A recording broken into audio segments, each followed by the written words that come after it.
SLST 2025 এই যে চলতি নিয়োগ প্রক্রিয়া এখন আপাতত থমকে যেতে পারে এমনটাই সম্ভাবনা।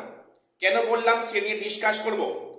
এবং একাদশ দ্বাদশ যেখানে স্কুল চুজ করেছে ক্যান্ডিডেটরা এবারে পিভিআর মেডিকেল হলে স্কুলে জয়েন করবে এবং নবম দশমে অনেকে ভেরিফিকেশন করে এসছে, সামনে ইন্টারভিউ কাউন্সেলিং বাকি আছে। এত দূর এসেও কিন্তু অনেকে স্কুল চুজ করার পরেও তারা বাদ পড়বে, এবারে তারা নতুন নিয়মে বাদ পড়বে। কেন বললাম আমি সে নিয়েও ডিসকাস করব। এবং পাশাপাশি নবম দশমের ভেরিফিকেশান ইন্টারভিউ কবে নাগাদ হওয়ার সম্ভাবনা আছে, এখন কি খবর আসছে, এবং একাদশ দ্বাদশের বাকি সাবজেক্টে কাউন্সেলিং কবে শেষ হচ্ছে একটা আপডেট তোমাদের দেব। কাজেই ভিডিওটা খুবই ইনফরমেটিভ, চ্যানেলটা সাবস্ক্রাইব করে দিও।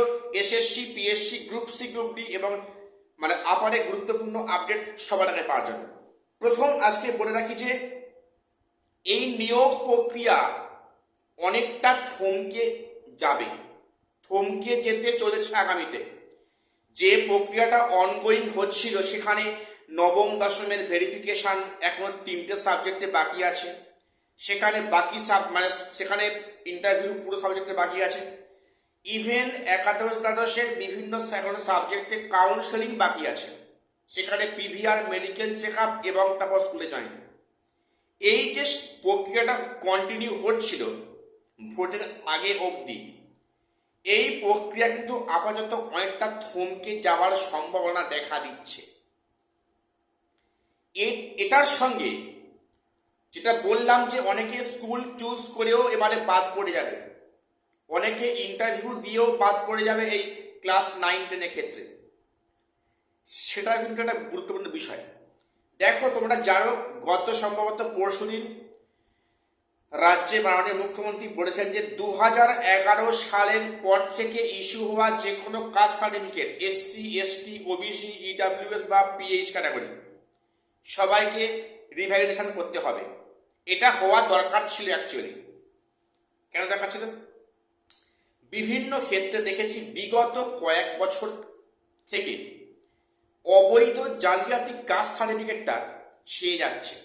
আমরা দেখেছি যে লিস্টে যখন লিস্ট প্রকাশিত হয়, যখন লিস্ট প্রকাশিত হয় তখন একাধিক নামের টাইটেল থেকে সন্দেহ হয় এরা কি ওবিসি হতে পারে, এরা কি এসসি এসটি হতে পারে। তখনই কিন্তু সন্দেহটা দানা বাঁধছিল। আর যেটা পরিষ্কার এখন ওনাদের বক্তব্য যে 2021 সালের পর থেকে কিন্তু বেলাগামভাবে অবৈধভাবে ক্ষমতা ও অর্থের বলে অনেক কাস্ট সার্টিফিকেট বানিয়েছে।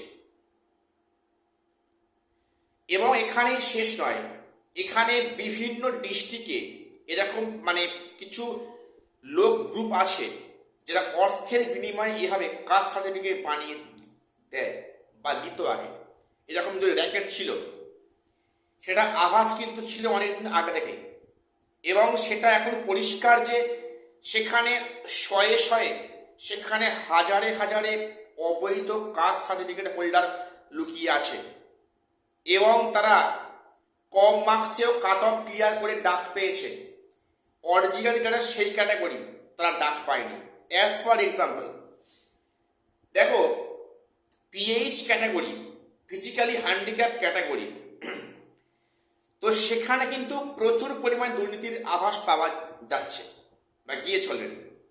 যেখানে অরিজিনাল যারা পিএইচ ক্যাটাগরি তারা সেখানে কার্ড করতে পারেনি, সমস্যা হচ্ছে, তারা ফেসিলিটি পায়নি।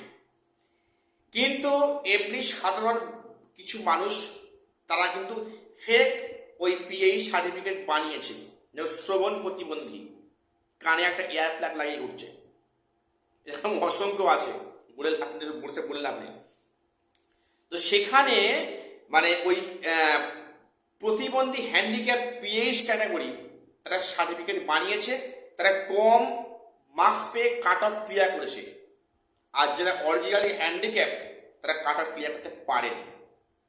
তোমার নিশ্চয়ই মনে আছে এই নিয়ে একটা আন্দোলন হয়েছিল কয়েক মাস আগে, পিএইচ করেছিল যে আমরাই বঞ্চিত হচ্ছি, আমাদের পোস্টগুলো ভালোরা সার্টিফিকেট নিয়ে কেড়ে নিচ্ছে। ভাবো অবস্থা। তো যাই হোক, এখানে অসংখ্য কিন্তু মানে ফলস ভুয়ো কাস্ট সার্টিফিকেট বলে আছে, সেটা করার জন্য বলেছে যে রিভ্যালিডেশন করতে হবে। 2011 সালের পর থেকে 2001 অবধি যারা সার্টিফিকেট পেয়েছে তাদের রিভ্যালিডেশন করতে হবে, অবশ্যই হবে। এবারে এখানে একটা প্রশ্ন থাকে, তাহলে কারা কারা বাদ যাবে? দেখো, যাদের সৎ উপায়ে করা হয়েছে, মনে করো তুমি যার সার্টিফিকেট থেকে SC ST OBC করেছো, সে যদি অবশ্যই 2010-এর আগের সালে হয়, তোমার সার্টিফিকেট বাতিল হবে না, 100% শিওর। আবার শুনো, তুমি যার সার্টিফিকেট দেখিয়ে করেছো সেই সার্টিফিকেট হোল্ডার যদি সার্টিফিকেটটা ইস্যু হয় 2010-এর আগে, তোমার কোনো সমস্যা নেই, এটা মনে রাখো। অযথা ভয় পেও না, মানে অযথা প্যানিক হো না। এবারে রিভ্যালিডেশন করতে গেলে কিন্তু প্রচুর ক্যান্ডিডেট বাদ পড়ে যাবে। যেটা বলছিলাম যে অনেকে স্কুল চুজ করেও, অনেকে কাউন্সেলিং করেও, অনেকে ভেরিফিকেশন করেও পরে বাদ যাবে। কেন? রিভ্যালিডেশন করলে প্রচুর সংখ্যক ক্যান্ডিডেট ধরা পড়ে যাচ্ছে এরা ফেক SC কি ফেক ST কি ফেক OBC কি ফেক EWS কি ফেক PH, এরা প্রত্যেক কিন্তু বাদ পড়ে যাবে। কাজেই কাউন্সেলিং করলেও যারা ফেক আছো এখন সাইড হয়ে যাও, ঠিক আছে? না হলে কিন্তু পরে সেটা প্রকাশ ছেড়ে তার শাস্তিমূল্য কিন্তু ব্যবস্থা হতে পারে, এমনটা হতে পারে, শোনা যাচ্ছে। তো এইবারে এটা করতে গেলে রিভ্যালিডেশন করতে গেলে এটা 1-2 দিনে হবে না, এটা লেন্দি প্রসেস। রিভ্যালিডেশন আজকে বললে 1 মাস পরে হবে না, কিন্তু ওটা সময় লাগবে। তো কাজেই তাহলে কি সরকার চাইবে যে এই রিভ্যালিডেশন প্রক্রিয়া হয়ে যাওয়ার পরে নিয়োগগুলো সম্পূর্ণ হবে, নাকি না নিয়োগগুলো হয়ে যাবে, স্কুলে জয়েন করবে, তারপরে কেউ ধরা পড়লে তাকে বাদ দেওয়া হবে? এখন সেটা নিয়ে অবস্থান ঠিক করেনি। আশা করা যাচ্ছে আগামী সোমবার নাগাদ একটা ফয়সলা আসবে এই সম্বন্ধে। এবং এখানে একটা প্রশ্ন থাকে, মানে করছে, তাহলে 9-10-এর ভেরিফিকেশন এবং ইন্টারভিউ কবে শুরু হচ্ছে? সেটা আগামী সোমবার মন্ত্রিসভা বৈঠক হবে, সেখানে ঠিক হবে যে এই অনগোয়িং প্রসেসগুলো কীভাবে সম্পূর্ণ হবে। অর্থাৎ এখনো যা খবর, কিন্তু 9-10-এর ভেরিফিকেশন ইন্টারভিউ একটু পিছিয়ে যাবে, সম্ভাবনা আছে, কিন্তু পিছিয়ে যাচ্ছে। এবং 11-12-এর যে কাউন্সেলিং, সেটা এখনো স্কুলের যে ভ্যাকান্সির সমস্যায় এখনো পড়ে আছে। ওই সাবজেক্টগুলোতে এখনো কাউন্সেলিং হচ্ছে, মানে ভ্যাকান্সি সমস্যা আছে। ভ্যাকান্সি সমস্যা না মিললে কিন্তু এই সাবজেক্টে কাউন্সেলিং করা সম্ভব হবে না।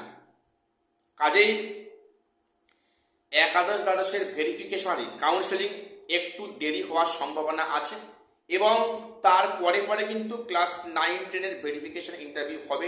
এটা আরও পরিষ্কার হবে আগামী সোমবার মন্ত্রিসভা বৈঠক হওয়ার পরে। তো এটুকু আজকে আপডেট দেওয়ার ছিল। চ্যানেলটা সাবস্ক্রাইব করে দিও SSC PSC এবং গ্রুপ C গ্রুপ D এবং আপারে গুরুত্বপূর্ণ আপডেট পাওয়ার জন্য। দেখা হচ্ছে পরে কোনো ভিডিওতে।